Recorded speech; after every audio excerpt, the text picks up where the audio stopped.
Hey everybody, welcome back to another video. This is Sienna, your chef, and you're watching Sienna's Cucina.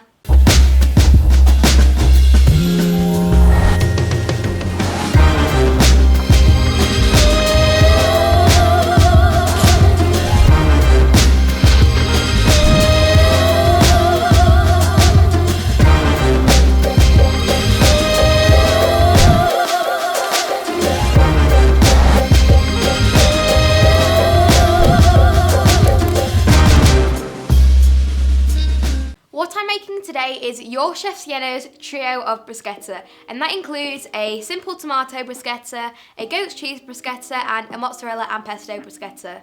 The reason I'm doing this dish is because loads of people get it wrong.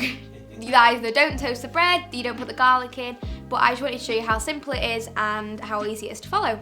The ingredients you'll be needing for your chef Sienna's trio of bruschetta are basil, garlic, tomatoes, parmesan, goat's cheese, olive oil, balsamic glaze, salt, pepper, and bread.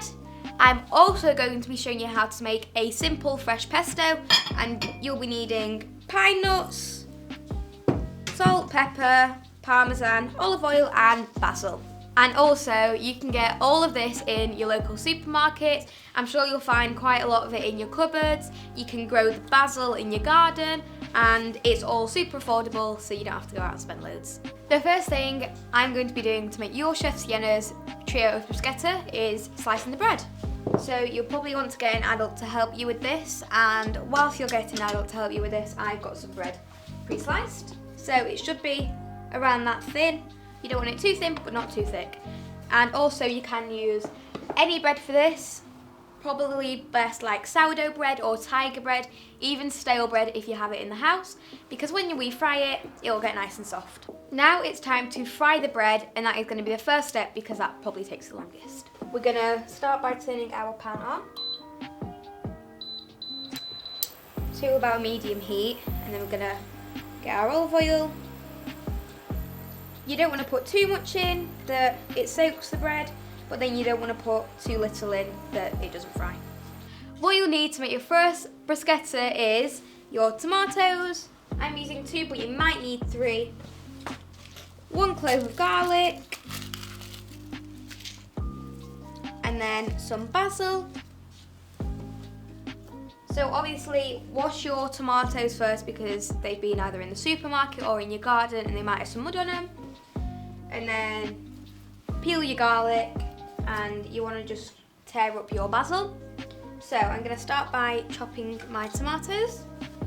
So just to give myself a bit more space, I'm going to move my board onto the stove, and it is off. And the reason I'm doing this is because I've not got much space, but obviously if you're at home, cook it, do it on the island. So I'm going to move my bread over here, and then it's off. And then, so once you've chopped them into slices, you're going to then chop them slices in half. Again. And then you're going to do the same with the other slice. I'm making the classic Italian bruschetta that I'm sure everybody knows, but then I'm also going to show you how to make some different ones. So whilst I'm chopping the tomatoes, I'm going to talk to you a little about what I like, because I do like the classic bruschetta, but I also like the one that my dad makes, which is with taleggio, which is a strong Italian cheese, and it's all melted on top, and it's very similar to what I'm going to be doing with the goat's cheese. So I think 2 tomatoes will be enough for 1, but obviously if you were making maybe 2, you'd probably need 4 tomatoes. And also you're probably thinking, well, tomatoes are sour, why would I have them with some nice bread? Because when it's with the bread and when it's mixed in with everything, it gives it a really nice taste, because you've got the salty, you've got the sour, and then you've got the sweet of the bread. So once I've chopped the tomatoes, I'm just going to rip some of my basil up, and then give myself some space and cut my garlic clove. And also when I go to Italy, this is probably one of the most dishes that I eat, except from pasta, because they just have it in every restaurant as a starter, and they have it in loads of different ways. Okay, so I'm going to chop the garlic nice and fine because it's going to stay in the dish. So I'm just going to chop my garlic nice and fine. And then I'm going to mix everything together in the bowl and our tomato will be ready. Get my bowl now. I can mix everything up.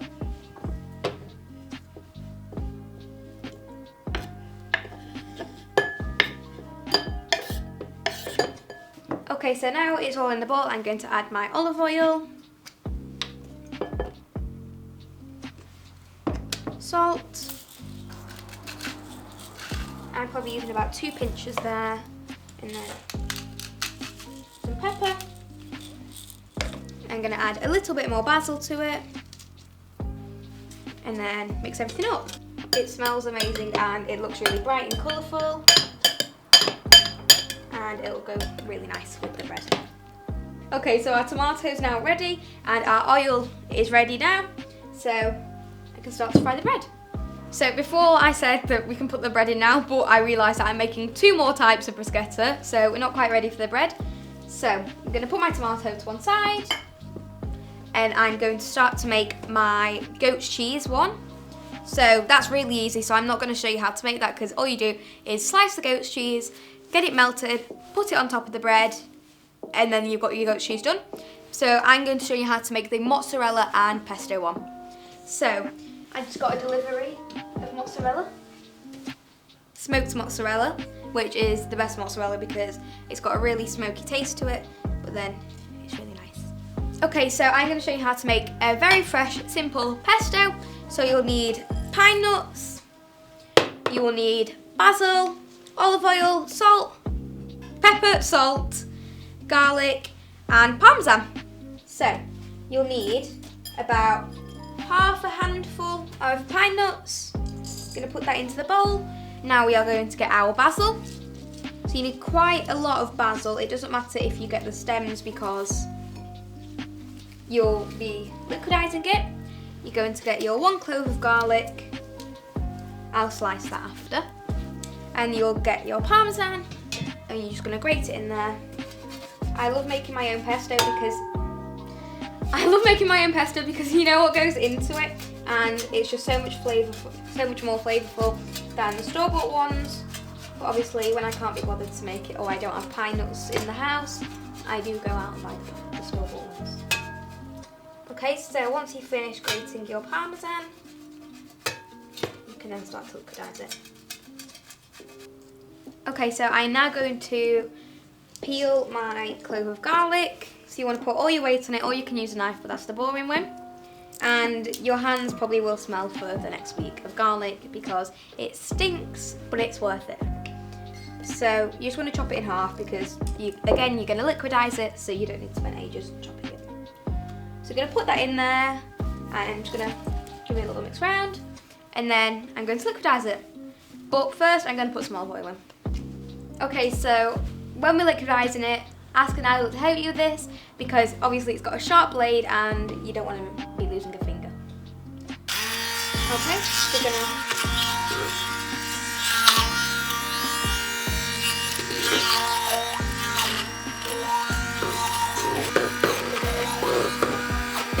Okay, so the consistency of this pesto is, it's quite thick, but then not too thick that it doesn't fall off the spoon. And it's quite watery, but obviously not like liquid.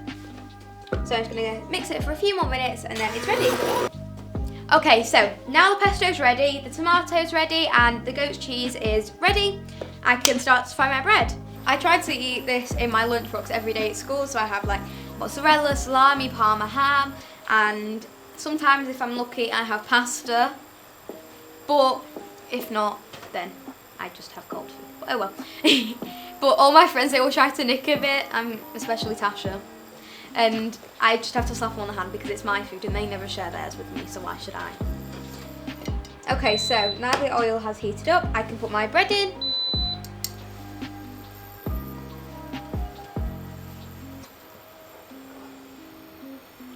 Okay, so now I've put all my bread in the pan. I'm going to let that absorb all the oil until it's brown on both sides, and then once it's finished, I'm going to add some more olive oil on top of it and then put it on the board or plate that I'm going to serve it on. Okay, so now all the oil is absorbed and it's brown on one side, I'm going to add some olive oil to the other side and flip it over. And one thing that I usually do is I do the Sienna sizzle test, but I just completely forgot today. But obviously be careful around hot hobs, pans and oil when you're frying stuff, and if you're not confident then ask an adult to help you. So on this side now, because it's cooked, we're going to put some salt and then we're going to wait for the other side to cook and then your bread is ready. Okay, so now the bread is ready. I'm going to, like I said before, how simple it is, so I'm going to show you how to slice the goat's cheese. So I'm going to move this to the other one and also I just wanted to show you what it looks like because you might not have seen a goat's cheese before. And I also really want a miniature goat called Pickle because they're really cute, but I don't think my dog would like one. And I was saying before also that goat's cheese is kind of like Marmite because some people, you either like it or you hate it, but I love it. But I only like it cold. So I'm just going to put a few slices on the bread whilst it's hot in the pan, so then it melts a tiny little bit. And it's a bit sticky as well, so you'll probably need to wash your hands after. Okay, so now I've put the goat's cheese on there, I'm going to put it back and I'm going to get my smoked mozzarella and cut it in half and then cut a few slices of it. You can use normal mozzarella for this, but I like smoked mozzarella because it gives it a really nice taste. Okay, so now I've cut a slice, I'm going to cut them again so then I can sprinkle it on top. And also my uncle owns a mozzarella factory and it's really nice because when we arrive we always go and get some mozzarella. So the slices that I've cut in half, I'm going to cut in half again and then I'm going to move them to one side. It's not hot, don't worry, it's not going to set on fire. So I'm going to get my board, get my 3 pieces of bread and then one of them's already got the goat's cheese on. I'm going to start with the pesto one. So we're going to get a bit of pesto because I've got a massive spoon and I don't want to put loads of pesto on. Okay, so I'm going to put a bit more pesto on it because I've got quite a lot. And then it smells really nice because you can smell all the basil and garlic, and the basil has given it the green colour. So then I'm going to get the tomato, and I've not got another spoon, so I'm going to just get my hands in there and put the tomato over the top. And it smells really good as well because obviously the garlic and the basil gives it the smell. I'm going to finish the pesto one off by putting the smoked mozzarella on top. And then I've just done an idea, because you've got the red, white and green, and they are obviously the colours of the Italian flag, I'm going to switch them around, so then you've got the Italian flag. They're almost done, so I'm going to add some balsamic glaze on top. And there you have your Chef Sienna's trio of bruschetta.